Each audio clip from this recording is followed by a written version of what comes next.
You don't have to go far for an adventure. Only 5 hours away, Cairns, Australia is a United Airlines must-see destination for singles, for lovers, and for families. It's where the rainforest meets the reef and where you can walk on the wild side while discovering the beauty of Earth's wonders and the species that inhabit it. Half a day from Cairns, Australia, or should I say, good day, mate. Looking for a getaway weekend? Cairns is your ticket to adventure. You can jump on a plane after a Thursday workday and arrive at Cairns with enough time for a full night's worth of shut-eye to prepare for an action-packed 3-day weekend exploring the land down under. And we did just that, departing from Guam on United Airlines Flight 94. We arrived at midnight Friday morning at the Mantra Esplanade. Now fully rested, we enjoyed a quick bite to eat before a brisk 5-minute walk to the Cairns Wildlife Dome, what looks like a greenhouse nested atop the Cairns Pullman Reef Hotel Casino. Inside, we're transported into a man-made replica of a rainforest. Fortunately for us, we're even greeted with the rain upon arrival, making the experience that more authentic. This popular tourist attraction is an immersion exhibit and where you're expected and highly encouraged to roam free among the free-flying birds and other creepy crawlers, hiding in the lush greenery or walking casually among us humans. Chloe gives us a tour on the ground to meet the animals. It is like I Spy, as I said before, so they do lay or nest up in the higher trees. So I Spy and the obstacles actually, what's the word, manoeuvred around the animals in a way. However, our main enclosures go right around the park, as well as we've got a few big fellas in the middle of it. And while some of the animals are in hiding, there's no missing Goliath, a monster-sized reptile who measures in at about 12 feet long, and he's not even fully grown yet. And keeping with animals that give me the creeps, we meet Niji, a water python. So you see her in the sunlight, and she actually goes that bright rainbow coloration, so that's otherwise where they do get their name, the rainbow serpent there. Now she's not actually fully grown, so she can easily double in size. Now she is a python, so obviously she doesn't have any venom. But the show stealer is Micro, the koala. He's one of 2 working koalas at the zoo who poses for photo ops. Micro is quite the diva, and when he's had enough of the paparazzi, he tells the zookeepers he's done working for the day by nibbling at their fingers. That's their cue to put him back into the tree for nap time. So this is Micro. You can give him a pat just anywhere but the head, so on his back there. That is unfortunately the bitey end, and he is a typical boy, so his moods do change very rapidly. Now he's only about 3 years of age, and he's about 6.5 kilos, so he's still quite young. And koalas generally can get to about 20 years, or the oldest one I know of was 23 in captivity. But enough with the animals. What makes this zoo so unique is what happens in the air. Jade gives us a briefing as we harness and helmet up. While you're on the course, you come across elements and platforms. The elements, the obstacle in the middle of 2 platforms, alright? We want to go across the elements one at a time, please. Now's the time to forget your fear of heights and make YOLO your new go-to mantra.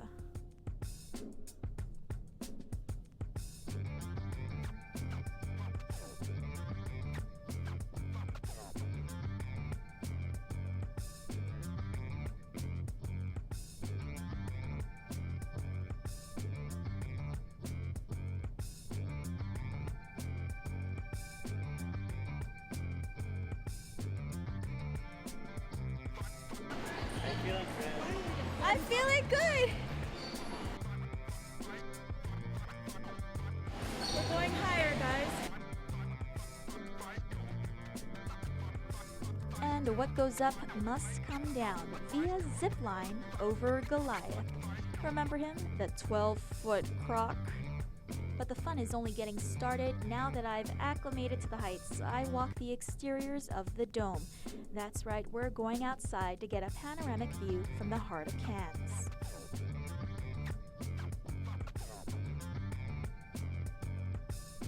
And now we take the fastest route down, a power jump, off a platform at least 5 stories high. What Cheri says is easier than a bungee jump. When you jump and you go down, the mechanism actually catches you about 2/3 of the way down and takes your weight. So when you get to the bottom, you kind of just fall like a feather very gently. So there's no heavy jolting like with bungee or anything like that. So you get the free fall and then nice and light down onto the trampoline. So, and screaming's encouraged. Let's see if I can reach those high notes. I know, seriously.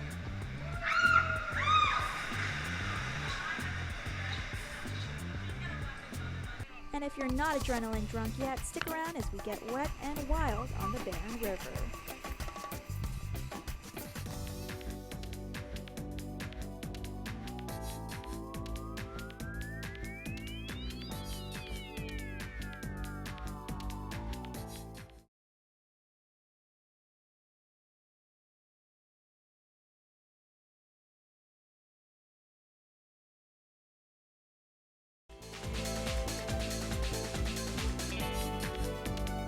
Now we put on our swimmers, not necessarily a bikini, but clothes you don't mind getting wet.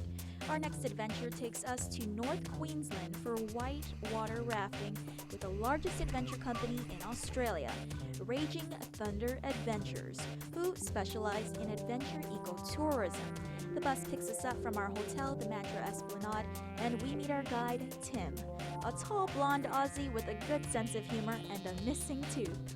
It's going to take us around about 15 minutes or so to get out there. And when we get out there, we'll go rafting probably. Best weather. Have you seen outside? It's the first day it's been raining in about 8 months. So perfect weather to go rafting today. All right. Tim briefs us before we sign our lives away. We're rafting on a grade 3. So internationally the grades go from 1, which is flat water in your bathtub with a friend, splashing them in the face. Any sort of moving water is grade 1. Goes all the way up to grade 6, big waterfalls, Niagara Falls, Victoria Falls, something like that. You jump in, you got like 80% chance of death. Sound good? Yeah, 3. We're definitely doing 3 today. We stop briefly to put on our helmets and life vests and rent out shoes if you're not already wearing a pair.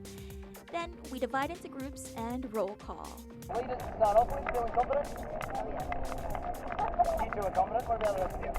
Yes! There's a game at the arcade, just like this. Right, you know those driving games, they reckon you can put them rapid driving on the road. Maybe it's the opposite for us. So, if you two guys at the same time, stay with the paddling, everyone else follow close in front. Alright, if you don't know what you're meant to be doing, follow me. Tim teaches us the basics and we do some drills. Paddle forward, back paddle. Get down, left side, right side.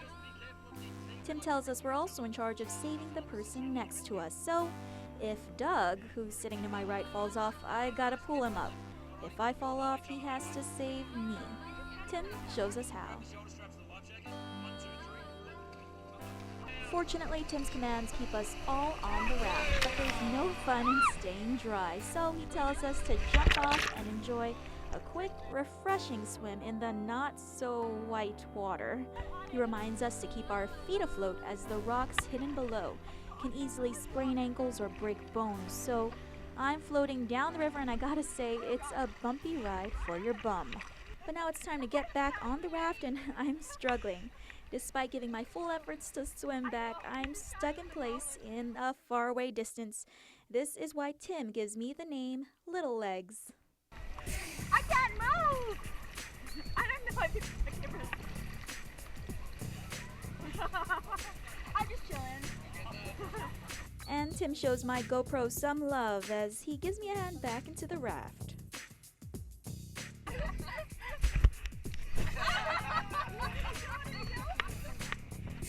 And back on the raft, we're running into the more challenging parts of the river.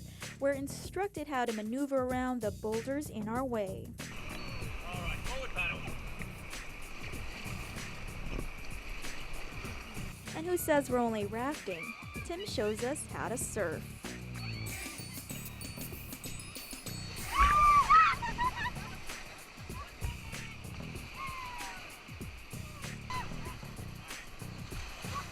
And then we jump out for a swim again.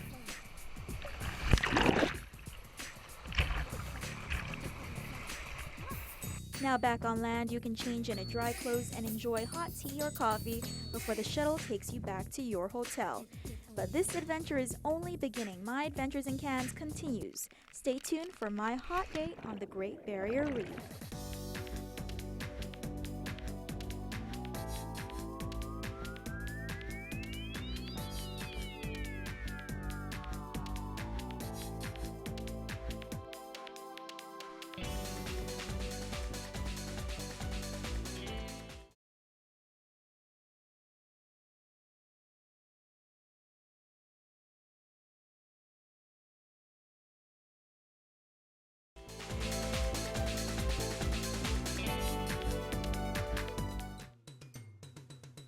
This time we put on a bikini for our trip to the Great Barrier Reef, one of the 7 natural wonders of the world. What the Marianas Trench is to Guam, the Great Barrier Reef is to Australia.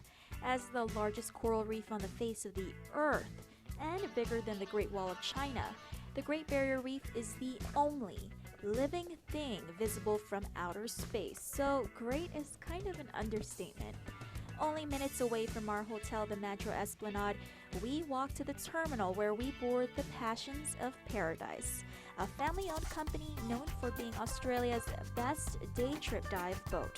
On board, we're greeted by Simon, who gives us some housekeeping rules. And don't forget Simon, you'll hear a lot more about him later. We are heading to a marine park, so please don't throw anything over the sides. There are bins down the back both sides. There are bins by the bar. Try and be careful while you're snorkeling and diving. Try not to kick the coral with your fins. Please don't touch or take anything from the reef. And whatever you do, please do not stand on the coral. And trust me, you'll want to take all of Simon's advice. If you have the tendency to get seasick, run up to the bar, get some pills. They cost $3.50. They work well as a preventative, not a cure. You need those pills before you feel sick. If you're not sure, take them now. If you are feeling sick, too late for pills, head up to the bar, grab one of these. Take it to the back of the boat, non-windy side. I signed up for the intro dive, perfect for someone like me who wants to experience the Great Barrier Reef but has never dived before. It's my turn to take the dive. Suited in my scuba gear, I take the jump off the boat with my group. Once in the water, however, I panic as I'm tossed back and forth by the rough waters, accompanied by the heavy rain pounding on my face. Although I'm near tears and I'm begging my guide to let me out of the water, she's relentless. And instead of letting me quit, she calls Simon to the rescue. Remember him? Simon? Yes, he's my hero. He saves my day and takes me on an extra special one-on-one dive to the land down under, where he motions for me to hold onto his bulging bicep and then takes my hand as he leads me down to the bottom, where I'm face to face with a turtle and clownfish, just like in Finding Nemo, which, by the way, takes place on the Great Barrier Reef. Despite the raging waters up above, the water is calm and peaceful below. And back on the boat, our veteran skipper, Jeff, tells us more about the Great Barrier Reef. Probably just the versatility of it. As I said, it's a massive, massive area, so you can dive or snorkel, at one end of the reef and go to the other end of the reef and it'll be completely different. We regularly see manta rays here. Sometimes we see some bigger sharks. During the winter months we see the whales, humpback whales and minke whales. But if diving's not your thing, Passions of Paradise offers activities for those who don't want to get their hair wet. Pretty broad range. We do have people coming on board just to do certified dives, so people that are licensed to dive.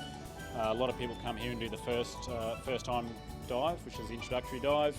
We've got a glass bottom boat available for people that don't want to get into the water, plus the beautiful Michaelmas Cay, and then of course snorkeling for everybody. Overall, it's always raving reviews, whether it's your first time to the Great Barrier Reef or your favorite dive spot. I think most people are pretty happy. I think a lot of people are surprised with how good the reef, or good a condition the reef is in. I think that, especially if they've been to other places where it's hasn't been looked after so well. But what also makes the Great Barrier Reef so great? Local efforts to preserve this natural wonder of the world. There is quite a bit, and some of it's voluntary, some of it's government.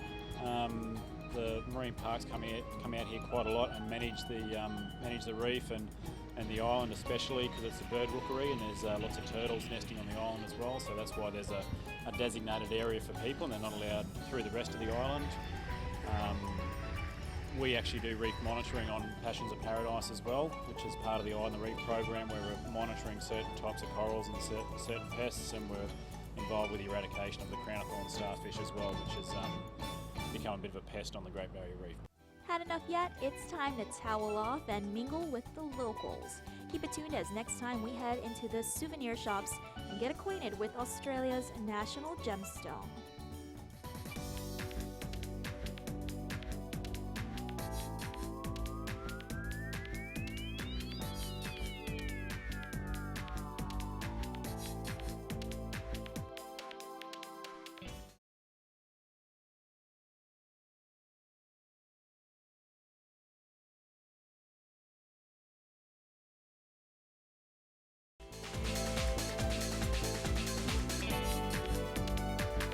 Aussies may speak English, but I'm getting lost in translation. Before we head out to get our souvenir shopping done at the night markets down the street from our hotel, the Mantra Esplanade, Tracey from the Cairns airport gives me a crash course in Aussie lingo. Listen well, because I'll probably speak fast. But what's the hurry? According to Tracey, speaking fast isn't because Aussies are in a rush to get somewhere.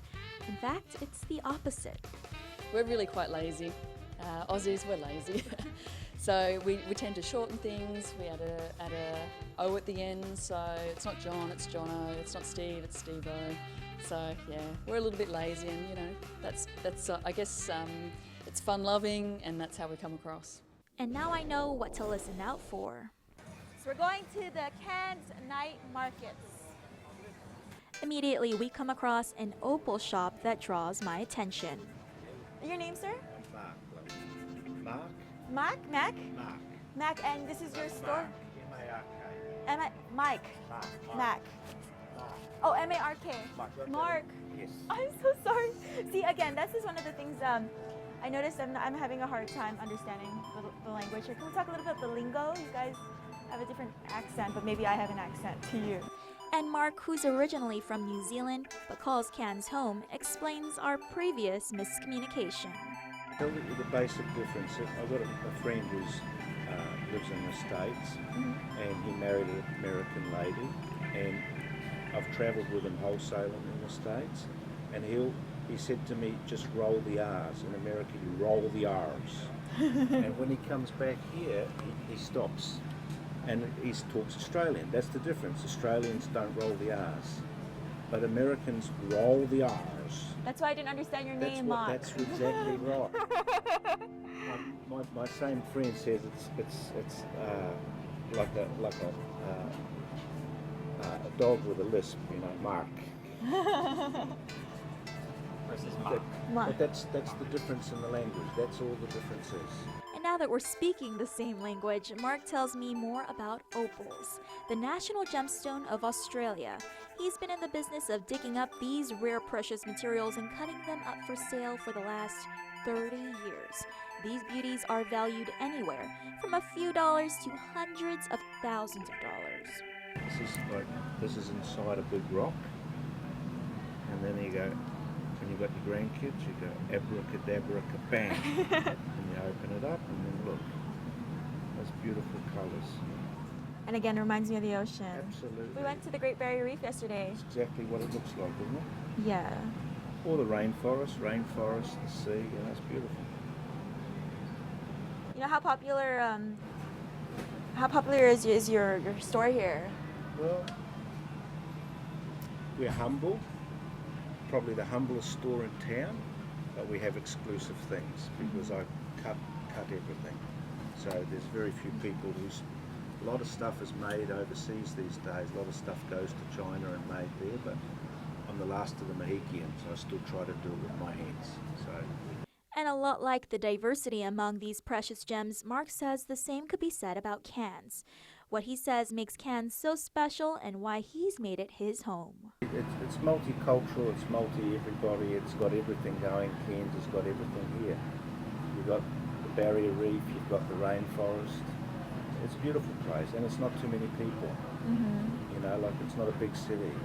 It's cosy. You know? Although we don't walk away with an Opal this time, we do pick up some kangaroo and crocodile jerky for friends and family back home. Our last day in Cairns takes us to the Rainforest. Ironically, the rain delays part of our morning itinerary at the Skyrail Cableway, but the sun comes up long enough for a quick afternoon trip. The Skyrail Rainforest Cableway is a family-owned company located in Cairns, tropical North Queensland, and is boasted as the world's most beautiful rainforest experience.